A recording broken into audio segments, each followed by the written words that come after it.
Welcome to another episode of the Storm Chatter Podcast. I'm Nachi Weinstein. Some notes on the upcoming podcast schedule and plans.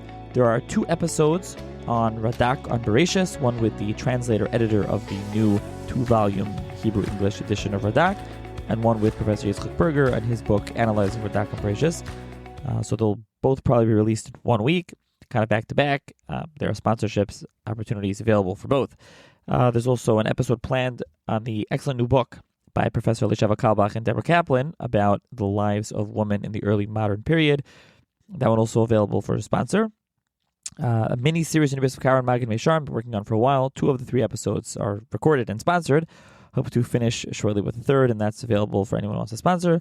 Also a 2-part mini-series on Yoslav Rosheim. And finally, I'm also working on a series of the early American rabbinate till 1900. I mentioned this a while back, but then kind of put it on the side.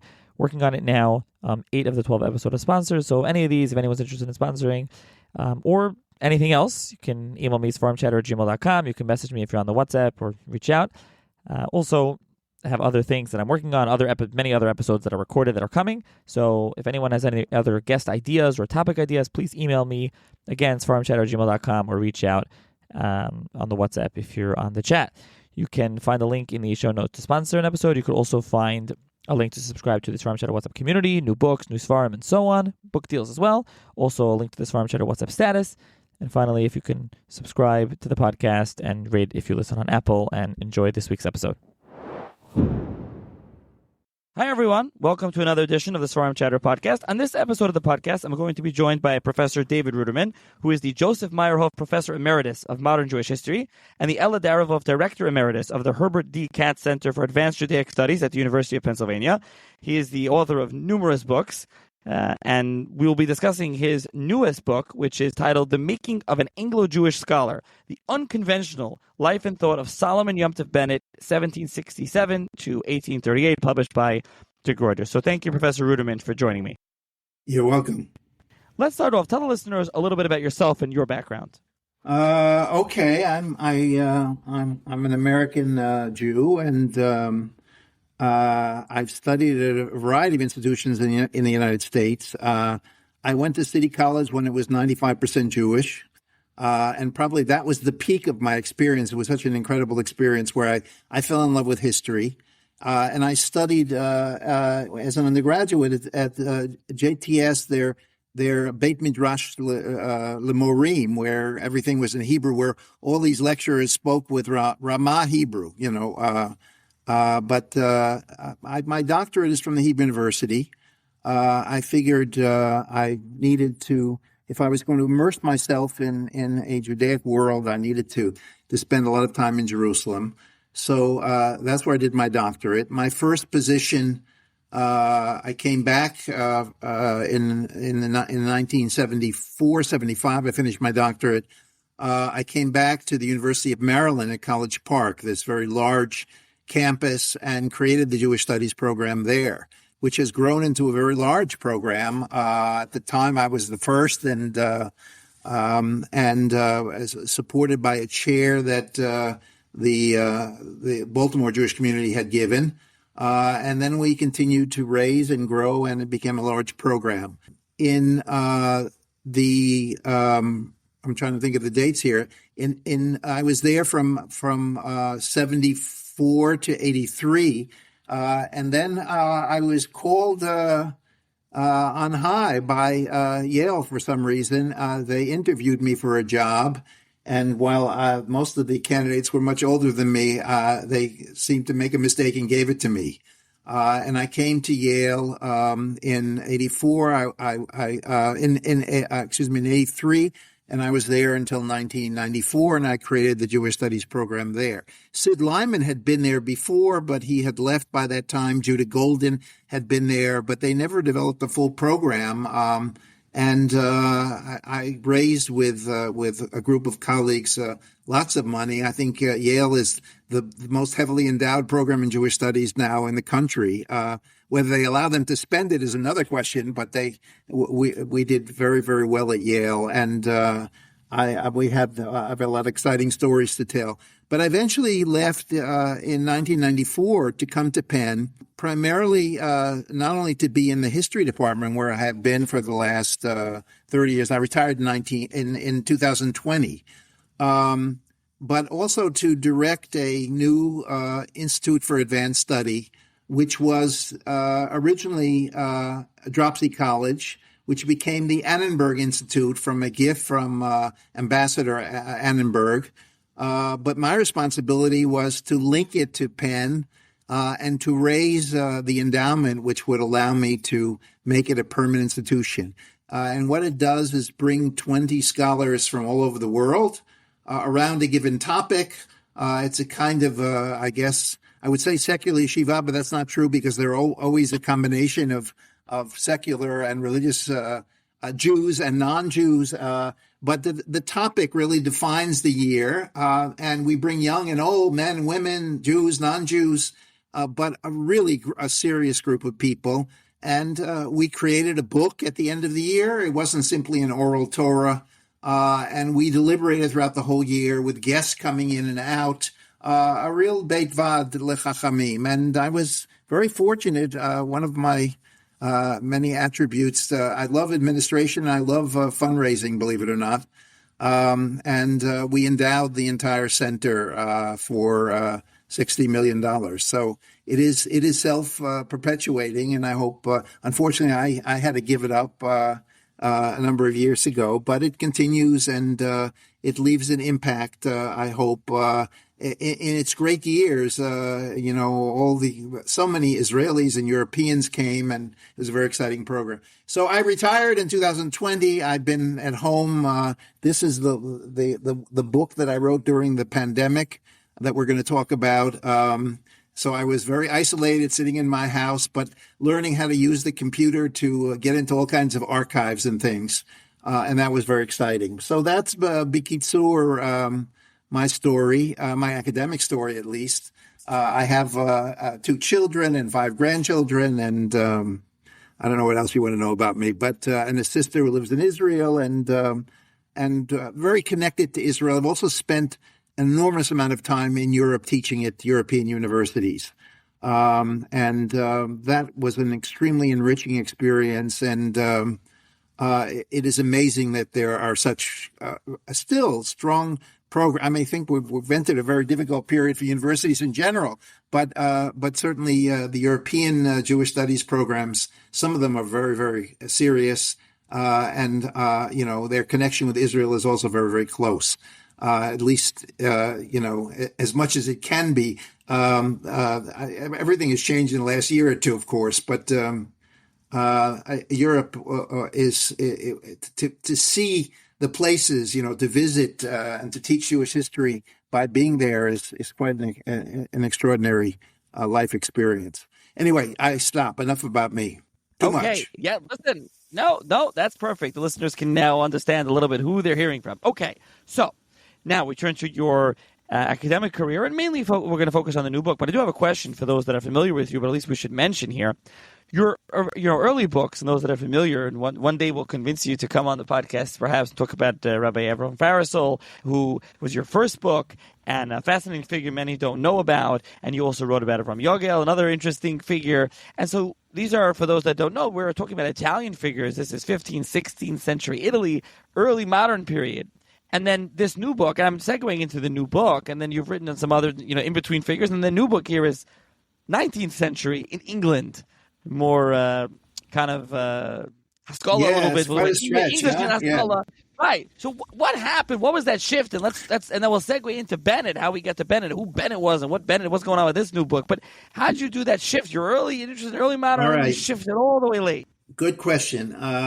So there are various Gilgulim in my academic life, and that was clear. I started out in Italy, as you said, my dissertation at the Hebrew University, which was originally in Hebrew, was on Avram Farisol, a geographer and a polemicist at the end of the 15th, early 16th century.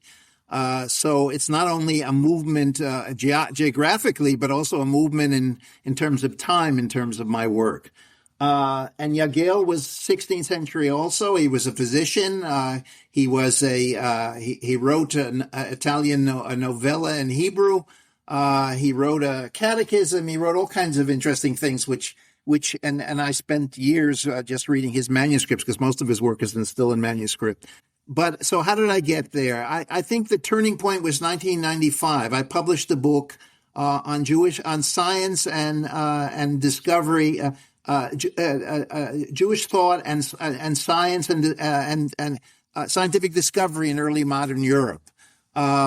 And where I began was, of course, Italy. And one of the focal points was Padua, the University of Padua, and the Jewish medical students there.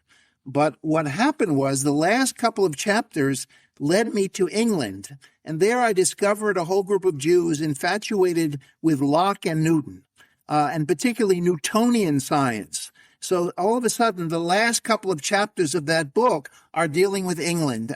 Hebrew works written actually in England, believe it or not. And also in Germany. So when I got to England and working on England, I fell in love with a place which I would call the Gan Eden of all libraries, and that is the British Library.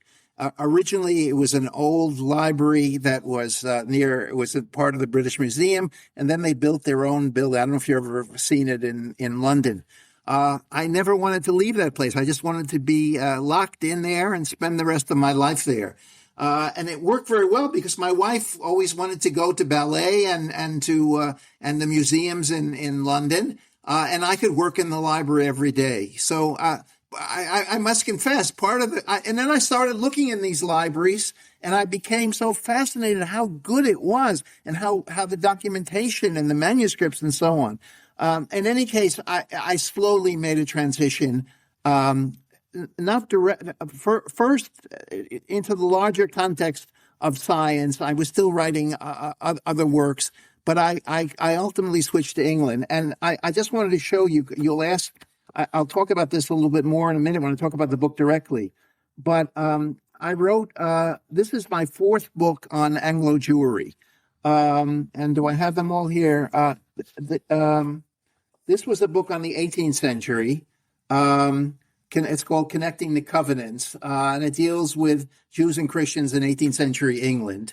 And you can see there, this is the famous edition of the Mishnah, of the Latin Mishnah, which was put out by a Dutchman named Surenusius. And it was illustrated with these illustrations. I don't know how well that you can see it. But you see there Moshe with the lights beaming on his head, the mistranslation. But what it says on the bottom here, which is really quite extraordinary for a Christian work, Torah Sheba'al Peh. It doesn't say Torah Shebichtav, it says Torah Sheba'al Peh. So anyway, this book deals with Christian Hebraicism, with the grandson of Glickl of Hamlin, and so on. And then I did these two other books, which are much more related to the book I'm talking about now. This book was written about 2000. It came out from Princeton, Jewish Enlightenment and English Key. So here I began to explore the Haskalah or to look at what does a Haskalah mean within an English context. And here again, Locke and Newton were extremely prominent, and particularly the attempt by the Christians to retranslate the entire Bible and the Jewish response to all of this. So this became a work which expands our knowledge of Haskalah out of Germany into one of my students, Francesca Bregoli, wrote on the Haskalah in Italy, and so on and so forth. And then finally, this book came out right before the pandemic. It really expands my vision, which some may find disconcerting. I look at a very famous text by a evangelical missionary named Alexander McCall, who wrote against the Talmud. It was really one of the most important texts of Christian missionary literature, and certainly in the 19th century. And what I do is explore, I create a kind of conversation between him and some of the Jews who converted under his influence, but also the Jews who opposed him. and also the Christians who opposed him. So I created a kind of conversation between about 8 or 10 people, all struggling to understand what Torah means from their perspective. And I even find, the irony is that this, he came from England and he spent 9 years in Krakow, living among Jews. And he came back a kind of Talmudic scholar.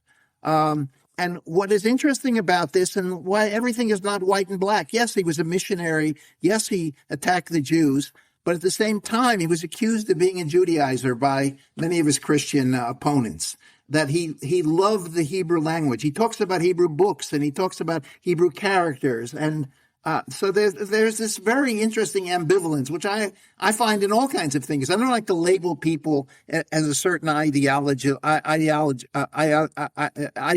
or being a representative of a certain ideology, but rather to see them in their great complexity. And this conversation sort of gave me the opportunity to look at that. And believe it or not, I should tell you, I'm talking out of turn here, but the people that discovered this book were several missionaries, including Jews for Jesus, and they called me and they invited me to be the keynote speaker at their conference. And I, of course, said no. I'm just an academic. Leave me alone. But they were ready to embrace me. So maybe that's why more Christians have read this book than Jews. But you will see the last 3 or 4 chapters are very well known Jewish maskilim who respond to McCall, and I would argue understand or explain Judaism by defending their maskilic faith against these Christian missionaries. So that led to this book. Now we're at the stage of introducing this book. So do you want to lead with a question, or you want me just to go on? Yeah, well, I'll stop at the Oivei that they invited you, but that's all fascinating. Those are your other books, as you mentioned, then you'll have a bunch of other ones that we're not mentioning here. Okay, yes. Now we turn to Solomon Bennett, or as you call Solomon Yom Tov Bennett, who is a pretty fascinating figure who, I will say, I knew nothing about him before this book. He does come up a little bit in some of your other books. I hadn't read those before I read this book. It is a fascinating book. It's a fascinating subject matter, but I knew nothing about him, and I'm sure the listeners now hear about it. So how did you discover Bennett? And then let's talk about Bennett. Who was he? Where he was born? What's his basic biography before we get into specifics and his writings, which are so interesting?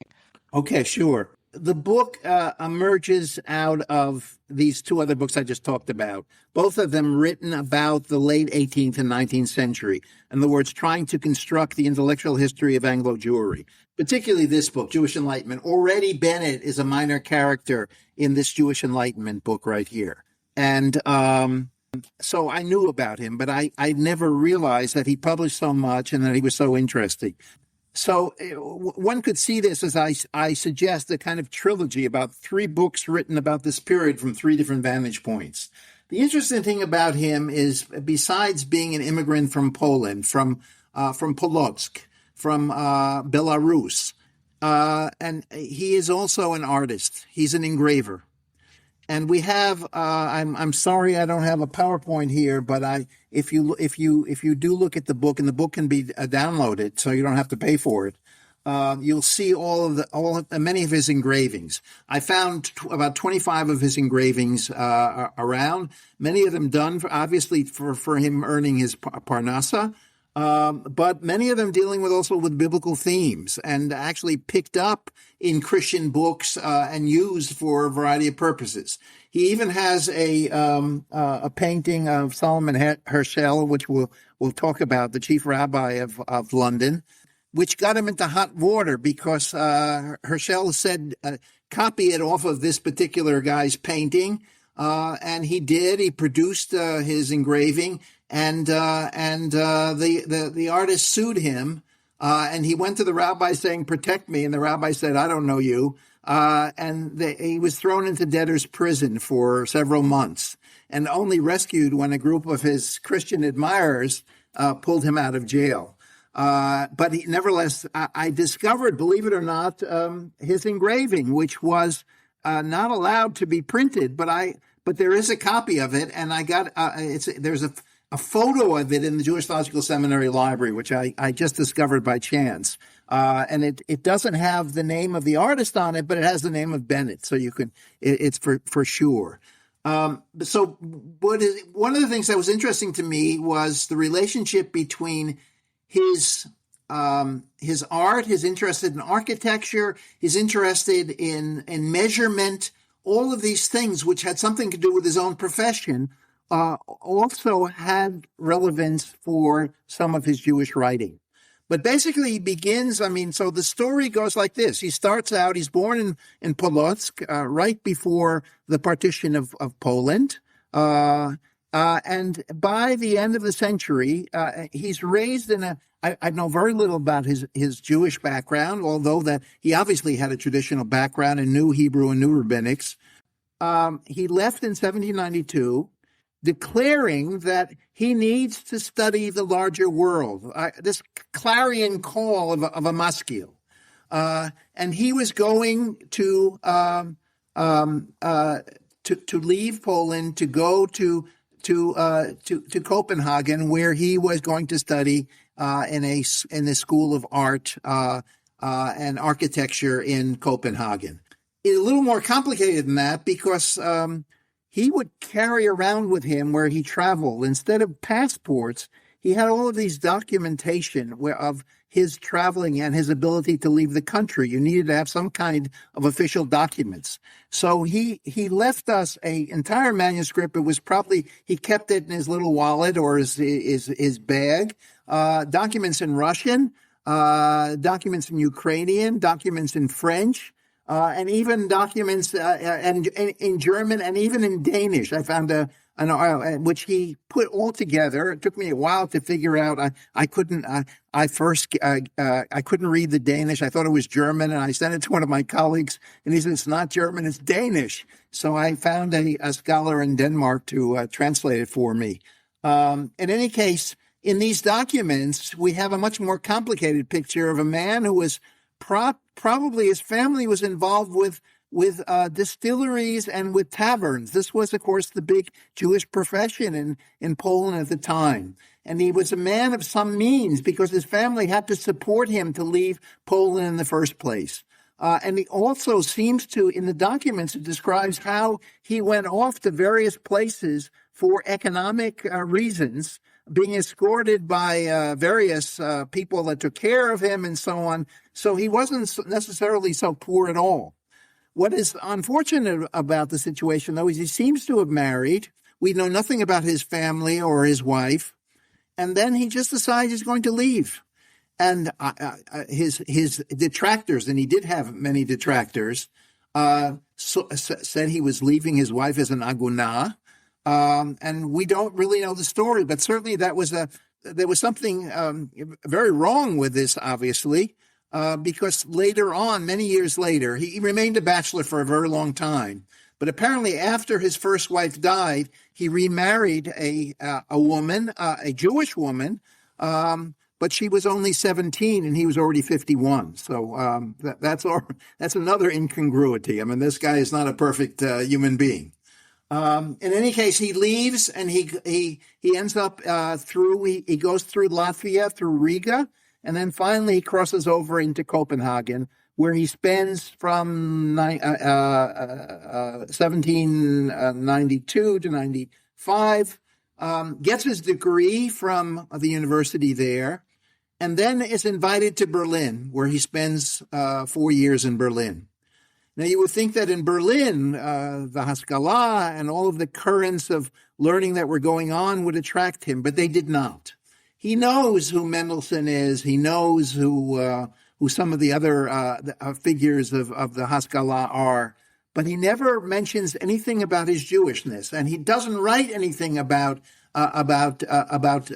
texts, about Tanakh, about anything. And he gets into a fight with the father of Herschel, who is the chief rabbi, Lewin of Berlin. And he hangs out, as he says, with his fellow Ostjuden, his fellow Litvaks from Poland who are living in Berlin. So his encounter with the Enlightenment is actually very disappointing. As you will hear in a minute, he translates the Bible. You would figure that he knew of Moses Mendelssohn's work and that he was familiar with the other German translations going on of the Torah, the Tanakh, in this period of time. But he seems oblivious to it all. There is no recollection whatsoever of anything particularly Jewish about his activity. What is he doing? He's invited to be a fellow at the Academy of Arts and Sciences in Berlin. And there he produces engravings for the King of Prussia, for the Queen of Prussia, for the head of the Academy. So he was in Berlin, and he was very dissatisfied, and he wasn't connecting Jewishly at all to his environment.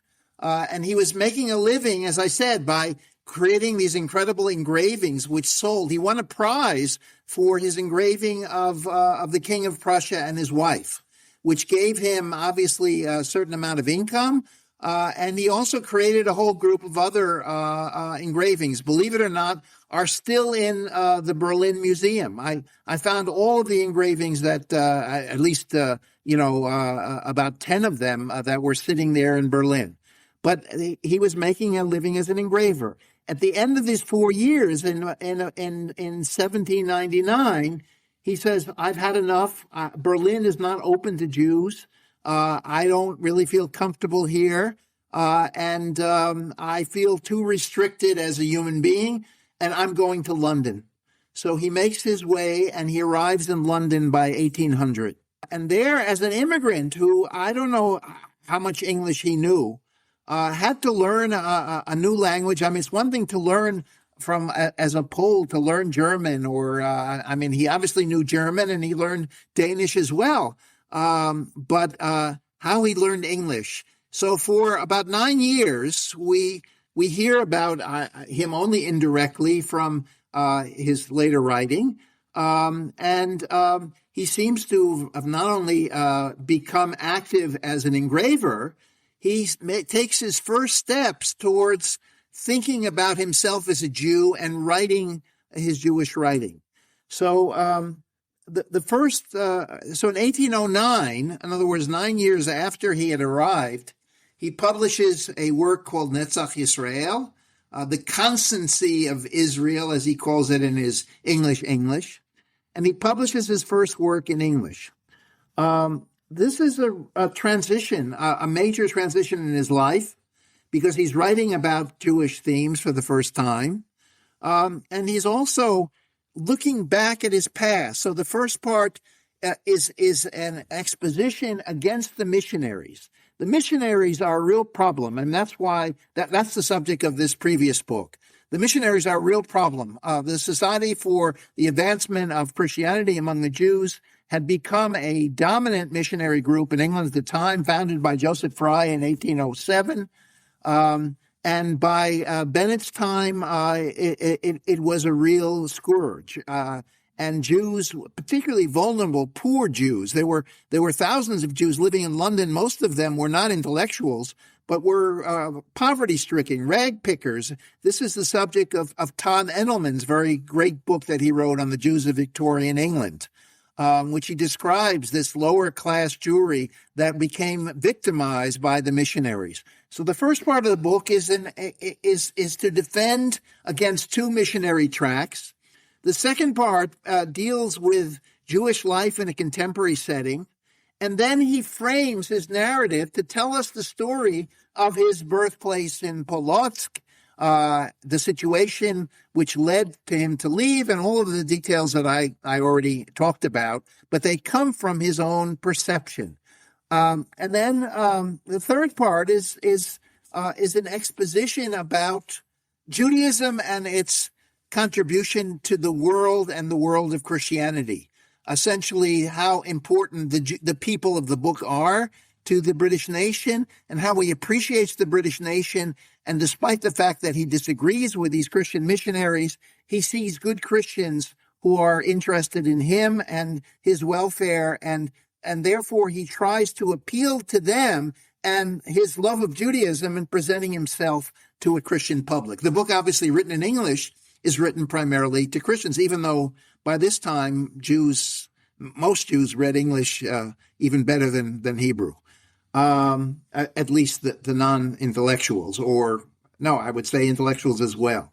After that, he becomes involved with a writing career, and at a certain point, he has a problem with his eyes, whether it's cataracts or something like that, where he can't be an engraver anymore. Engraving is a very difficult profession. I don't know if you understand what it means to be an engraver. I had to sort of learn this, but he was a copper engraver, where he took copper and he would take a little he would indent the entire page, copying from a painting or from some kind of thing that he was copying from, and then he fills it with ink, and then out of this copper plate, he then creates the image that looks exactly like the painting. Very meticulous work, which led him to all kinds of clients, but ultimately leads him into a world of Christians. So you stop me at any time, because I'll just keep going on with his life if you want me to continue. And we'll it works for sort me. of plow through. All right, okay. So there are two themes that become prominent now as he enters the second decade of his life in London. The first is his difficulty of getting along with the chief rabbi. This story, I already suggested at the beginning of the story, when he gets thrown into jail because he did a job for the rabbi who would not bail him out and left him there. But also a variety of other issues, which he doesn't get along with the rabbi, and ultimately tries to and sees himself a superior to the rabbi. The rabbi is no intellectual. And the rabbi hardly speaks English, and therefore he's ineffectual. He, from the perspective of Bennett, he is a rabbi that is dependent on his rich class who support him, but at the same time he tolerates their eating non-kosher or not going to the synagogue and all of that as he perpetuates his own self-importance. What is interesting here is that Bennett enters into a debate with the rabbi over a rather weird book. It was a work written by a German Jew named Cohn called Shorshei Emunah, in English, The Elements of Faith, which was a Jewish catechism. In the 19th century, we have many of these books. Actually, Avram Yagel wrote the first Jewish catechism. Basically, what it is a summary of the various principles of Judaism, which children had to learn in school. So it kind of summarizes, something like Rambam's, 13 principles. That is a form of this genre, but it became very popular in the 19th century. The rabbi approved of an English translation of this text, which was written originally in Hebrew and later on in German. And it was published. Bennett hated it because it had no footnotes. And what he as he described it, it wasn't halacha, it was nimusiyut. It was a kind of general morality which Jews and Christians could all buy into, but it had no specificity in terms of Jewish identity. By not identifying the rabbinic sources that are involved, without identifying the biblical sources, especially, and therefore he thought it was a very crude work that should never have been approved by the rabbi. This opened up an enormous debate between the rabbi and his followers and Bennett. A series of books were written in Hebrew. And Bennett's response is a book called Tena Bikurim. And then later on, so this debate begins as a Hebrew debate among Chachamim, but then explodes into a larger debate. And Bennett eventually publishes a book on the status of the rabbinate in Duke's Place, which is where the chief rabbinate was located. In which it's an expose. He talks not only about the poor leadership of the rabbi, but also his rich congregants and the way he's treated by these Jews that don't appreciate him because he's a foreigner and he's a maskil, and and the detractors publish more works against Bennett, and this becomes a major controversy. The rabbi was involved in other controversies, by the way, but Bennett was clearly one of his major adversaries. In the end, and I'm now jumping ahead, in 1825, Bennett had the temerity to perform a marriage with another of his Maskilic friends. Why? Because a Kohen wanted to marry a Giorit. And he knew this couple very well, and he thought it was legitimate, and the father asked him, and he did it. And of course, Herschel and his Sephardic counterpart, Meldola, the Sephardic rabbi, both excommunicated him or threatened to excommunicate him. But eventually this debate dies down. But it goes on for about 10, 15 years, and is a very unpleasant part of his relationship with the Jewish community. At the same time, he remains a Jew. He has Jewish supporters.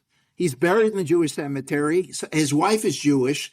So it doesn't lead him into, Avodah Zarah. That doesn't lead him out of Judaism, which is very interesting. And that brings up the second theme.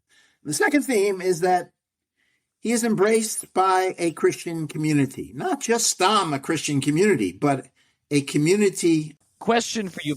Before we get to the Christians, I just want to mention who the rabbi is that he's fighting with. Solomon Herschel is the son of Rabbi Herschel Levine, Tzvi Herschel Levine, who is the chief rabbi of Berlin. Many are probably familiar with him. And he is also the Yes. He's related to the Chacham Tzvi's son-in-law, and also Rabbi Yaakov Emden's brother-in-law, and also the Rabbi Solomon Herschel's brother is the infamous Saul Berlin. So just to mention who the rabbi is for those that aren't familiar.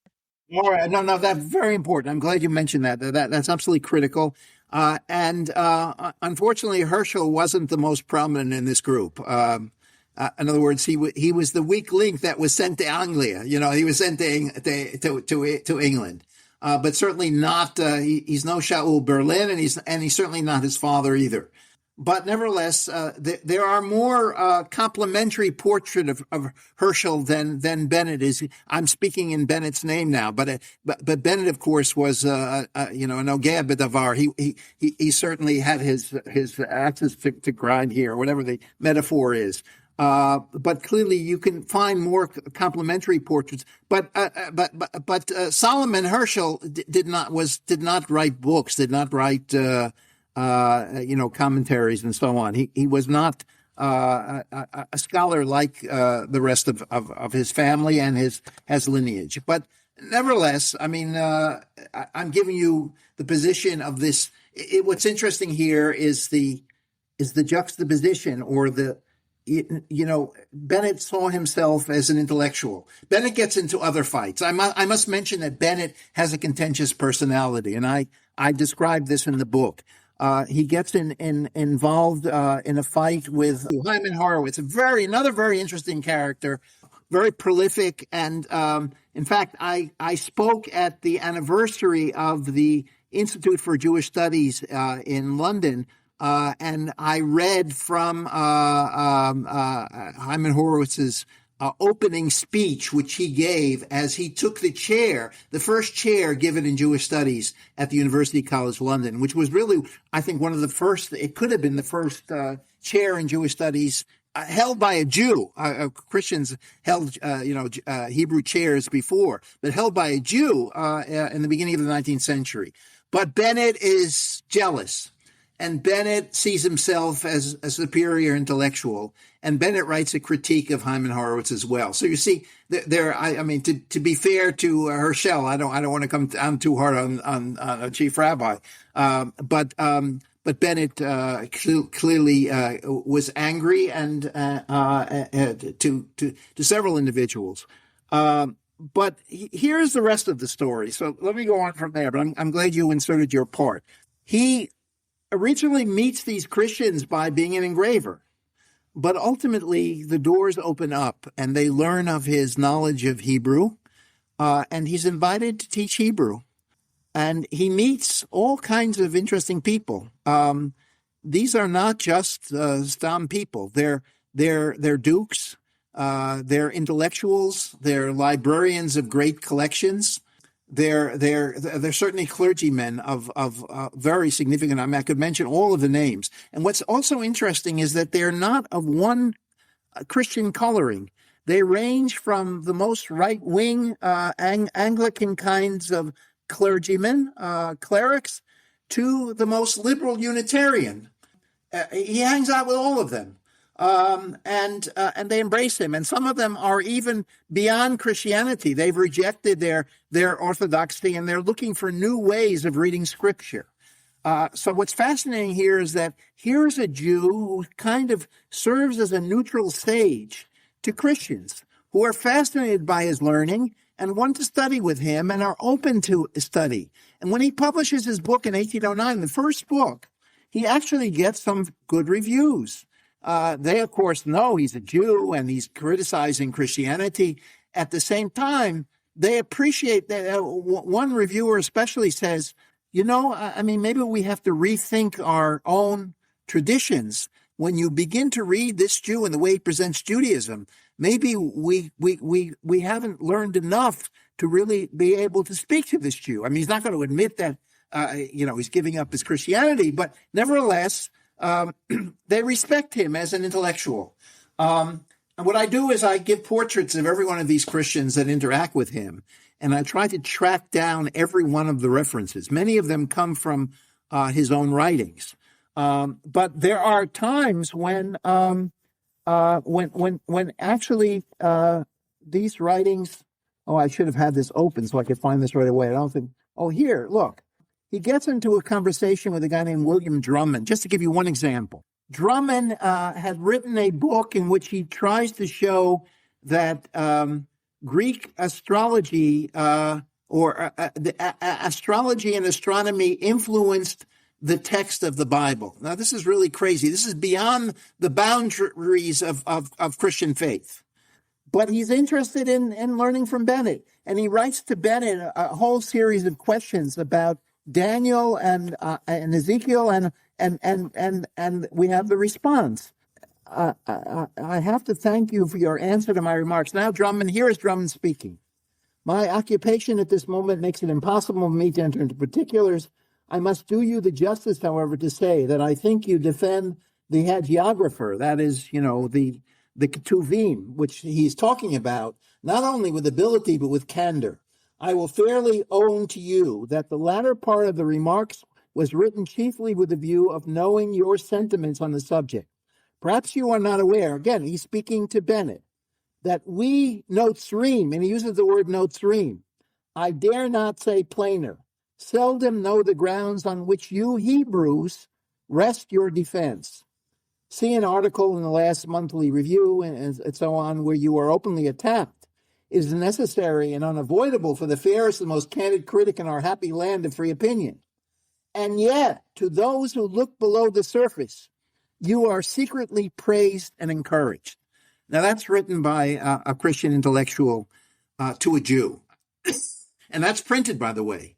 That's not, you can have relationships between Jews and Christians in the 19th century, but so open where he praises a Jew is rather unusual. One more word about these Christians, and that is two of them are women.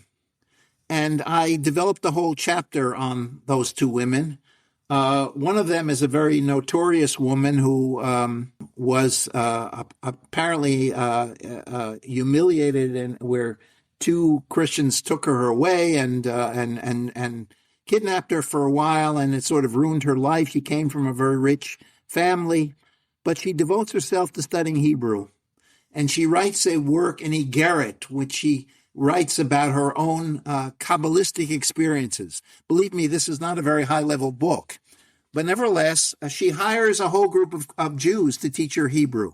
And one of them is Bennett, and Bennett had done work for her as an engraver. But they developed a relationship. But more interesting is the second woman named Hausman.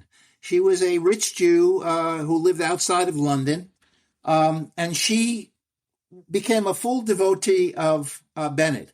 She supported his books, particularly his commentary on Ezekiel, which he dedicates to her, a beautiful dedication.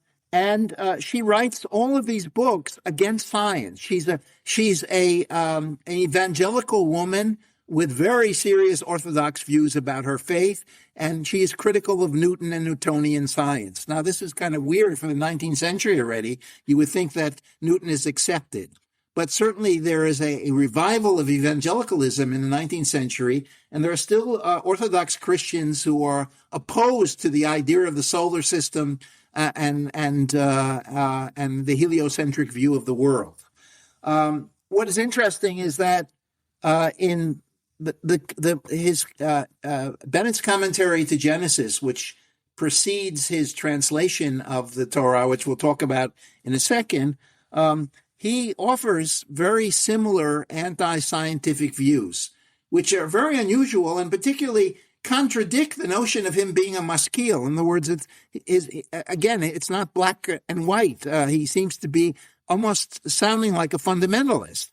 And I suggest that perhaps she not only knew his works, which she quotes, and she copies his engravings, but perhaps he knew her work as well. She published about 6 different books as a 19th century very gifted woman who knew Hebrew as well. She even translated medieval poetry, and one of these women that there's no bibliography on her. I just kind of discovered her through Bennett and realized that there were women in the 19th century that were studying Hebrew and were involved. So here we have a whole group of men, and we have 2 women, and all of them are. Let me get now to the most important point about all of these people. You would think that hanging out with Christians would bring about assimilation, acculturation, radical assimilation, and even conversion. But it does the opposite in his case. It makes him more aware of his Jewishness. His work then is on Tanakh. He's very interested in Tanakh, and we have to talk a little bit more about that, and ultimately his translation of the King James, retranslation of the King James Version. But his interests obviously coincide with the Christians who are interested in Tanakh. So clearly, there was a pragmatic value to doing that. But at the same time, it gave him a certain pride and a certain vision of what Judaism can be and its impact on the world, and particularly on England. And his indebtedness to England at the same time, what Jews can offer Christianity, it can offer them a proper understanding of the Bible, first of all, which they don't have. They're reading a flawed translation to start with. And second of all, it can show that, Judaism really has a place within this democratic world. He's also very pro-democratic, very anti-monarchical, coming from Eastern Europe, and seeing the English system as an open democratic system which is congenial to Jews, even though Jews don't receive full citizenship, of course, way into the 19th century. But nevertheless, he feels he can move around, he can hang out with these people, and they respect him, and therefore he gains a certain interest and self-respect in being a Jew. So I'm not suggesting this as there are not thousands of people that follow his path. But I think it's a very interesting path, which is not assimilationist, which is created within this English context of openness or relative openness, and allows him to understand and appreciate his Jewishness even when he is alienated from the Jewish community. So again, I don't want to suggest that I'm pushing his version of Judaism. I'm not. I'm simply I just want to explain to you why I find him interesting as an historian. How complex his views are. How complex his social relationships are. And complexity is always, a gift to the historian in trying to understand the past. So that brings me finally to his later writings and the translation. Should I go on, or we have the time? Yes, go on. Yes, we do, and it's very important to discuss the King James. I just want to read 2 different quotes that jumped out at me before we get there. So just to give a sampling, you read something before, so that jumped out at me. Yeah, First go of all, on. He talked about his Tfutzat Yisrael, where he says dispersion and progress of Israel. That's his book, part of the constancy of the first book.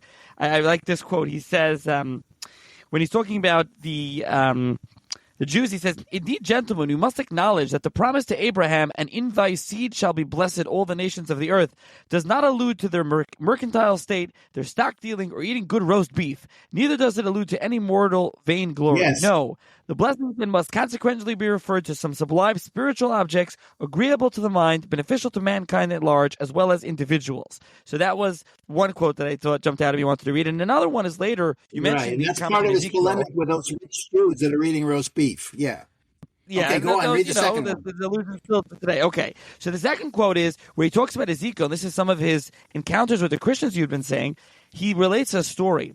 Some years ago, when I was about to publish my work on the molten sea, he says, I happened to be at the house of a literary friend who put the work into the hand of one of the company with the view of inducing him to become a subscriber. But the gentleman, with a italics philosophical spirit, returned it, vomiting with a sneer. Of what concerns to us is King Solomon's washing tub for the temple. So he says it's a reference to the irrigation system, right? He says, I could not. So then Bennett says, I could not hear such an unhallowed sentiment with indifference, but replied, I see whole societies bestow their labor on subject of an importance far inferior to this, sending dilettanti to distant countries and at great expense to dig in the ruins of Greece, of Egypt, etc., to search for relics which they esteemed as fit subjects for antiquarian research. And when sundry broken earthen pots, mutilated bas-reliefs, fragments of images, etc., are happily discovered, they are carefully sent home. Then begin the literati to deliberate on these inestimable relics, and the results of these interesting deliberations are forthwith given to the world with all the aid of typography and embellishment, and are devoured with literary eagerness.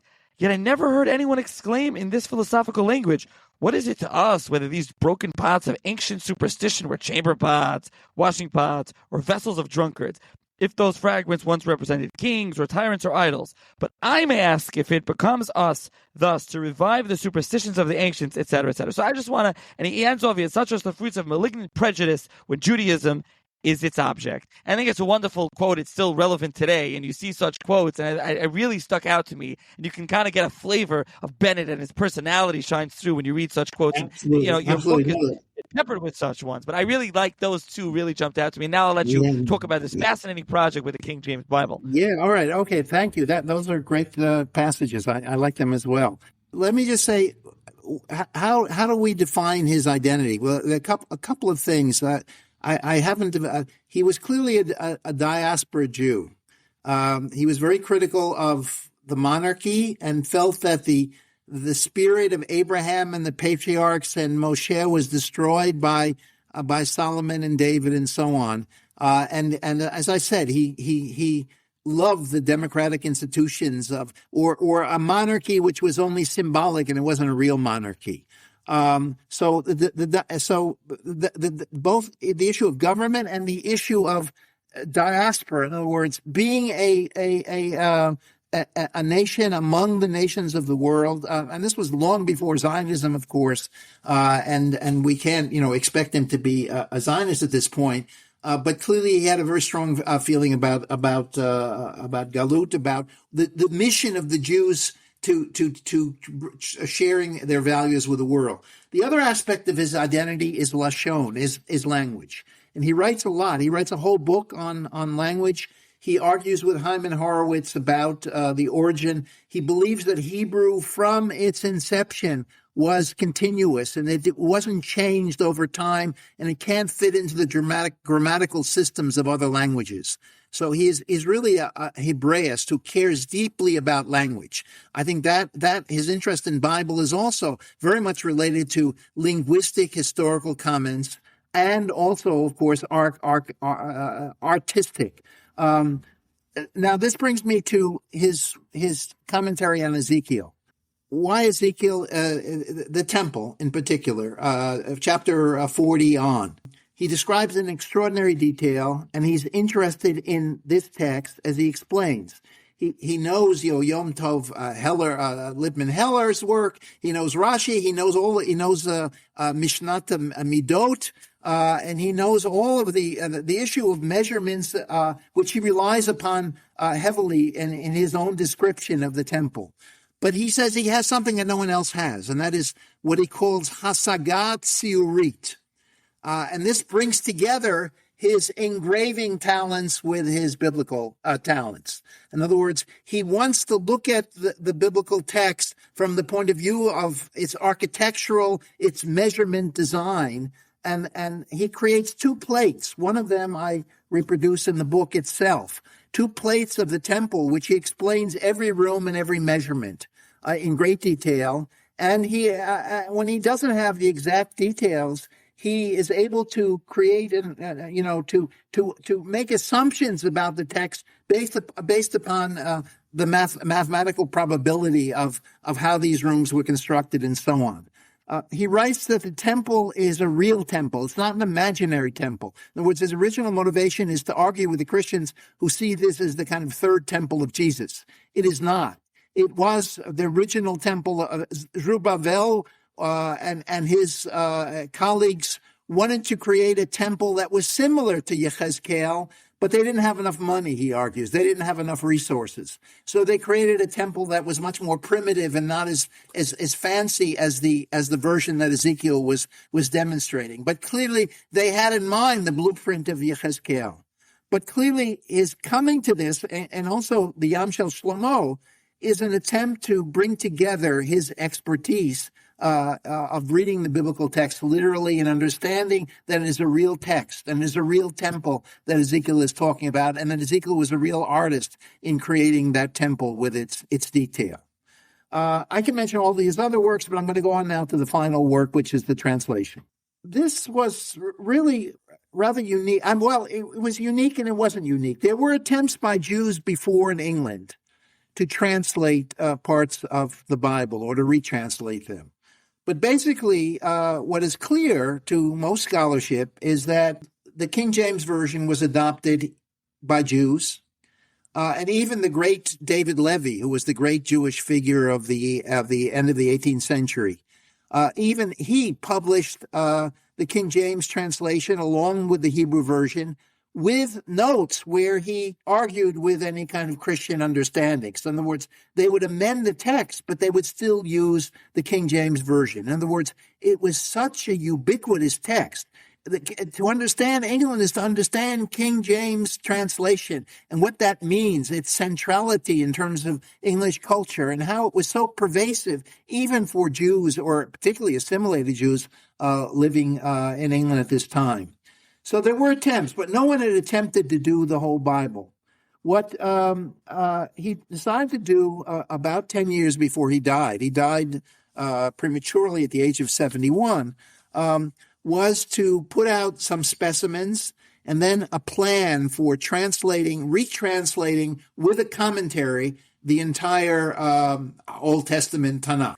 And to do this, he took the Oxford Bible of the King James, the 1824 edition. It was a big folio edition. It was a large book. And he broke the binding, and he inserted all kinds of extras, blank pages. And thus, facing each page, he puts in his own corrections, insertions, and pages of. He introduces every biblical book. He also deals with the major themes of the book, and then he comments on particular verses and then offers his own retranslation. He does this first in a smaller book, which he calls Likutim, which are attempt to give 10 samples of his translation, and then he prepares this final version. Unfortunately, he died. This was for me an amazing find. The one scholar that had written on Bennett mentioned that his family had preserved his working copy of this Tanakh, but it disappeared. I didn't know it existed. And it was part of the library of Jews College. But Jews College, which was training Orthodox rabbis, it went bankrupt in the beginning of the 20th century, and the end of the 20th century. It went bankrupt, and Sotheby's sold the whole Hebrew collection. So I thought this had been sold to a private donor, what remained of the library went to a Orthodox Jewish day school, the College of Jewish Studies in London. And I finally, this was during the pandemic, so it was very hard to make any contact, but I got in touch with the librarian, and she found the working copy. So it's 1,600 pages. In other words, including the Oxford text, the printed text, his cross-outs all over the place, his comments on the side, on the margins, in the back, in the front, and I spent about a year trying to read it, and it's a mess because it's disorganized. It wasn't totally finished. He apologized in the middle of it by saying that I'm sorry, but I can't finish it, and I need help. I need support. I need monetary support, and so on. He appeals to the Duke of Sussex to help him raise money for this project. But what he's doing basically is offering us a text which is readable for Jews and for Christians simultaneously.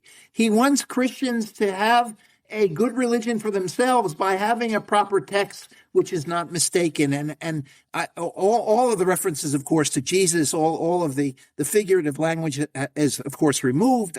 That's not there. But what is left are small emendations, but explanations of the text itself. And a massive project, but unfortunately, it was not published except for the book of Genesis. One of his Christian friends was a guy named Barham. Barham was not only a Christian, he believed in the singularity he believed in the universality of all faiths, and he had a very strange universal view of Christianity.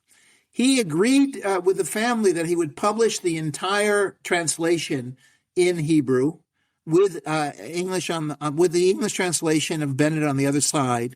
Unfortunately, he just published Genesis. We have Genesis, and he took out the notes of Bennett, where Bennett gives his anti-scientific view, publishes a nice biography of Bennett in which he praises him, but doesn't publish his own words, only his translation. And with that volume, it ended, of course. But nevertheless, the effort to create this biblical text as a kind of gift to English civilization, and a book that would be acceptable to Jews as well. I mean, he was going to remove any offensive passages and create a real text of the Bible, was really his ultimate effort. And then, of course, he died. So I guess the final question is, what appeals to me here? I must say, I mean, I don't know if you looked at the last 3 pages of the book where I tried to connect it to all my books. I've always been interested in those Jews who are kind of ignored or never been written about.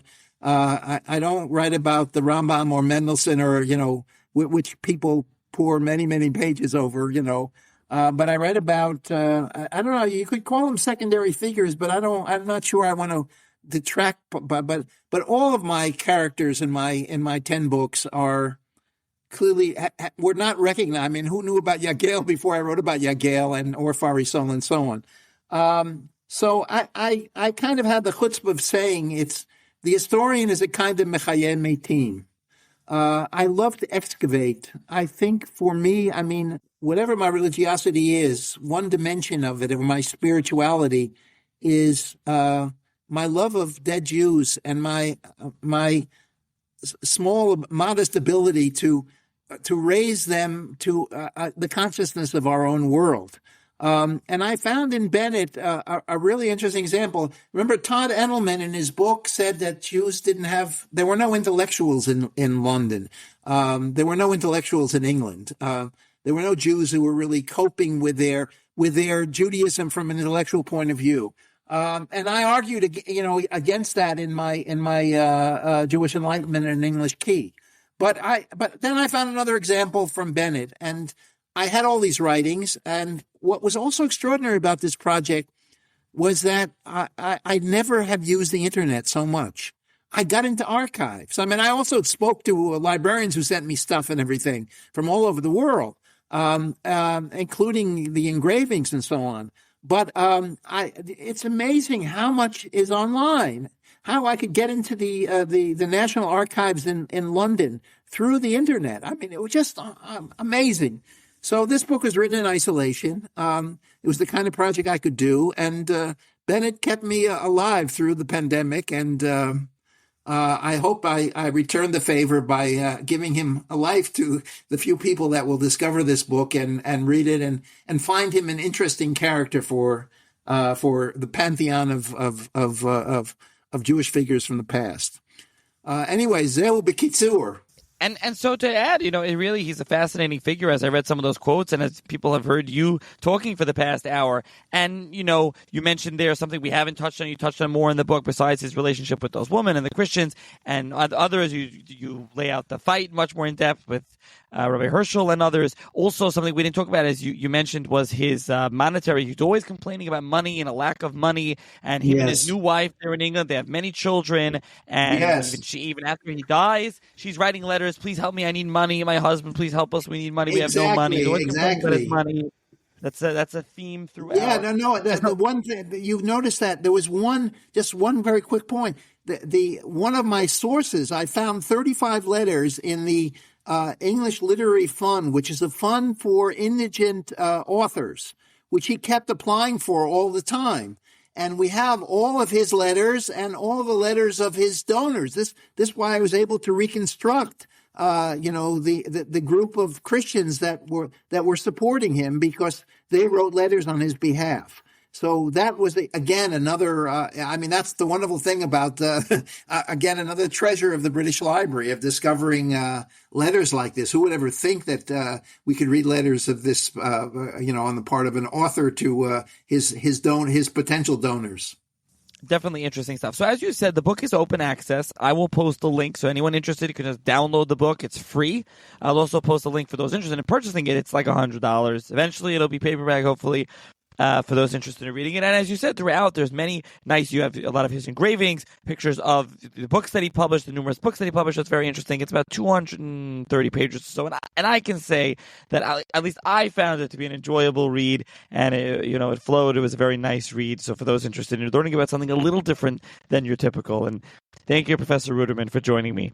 Thank you very much for having me.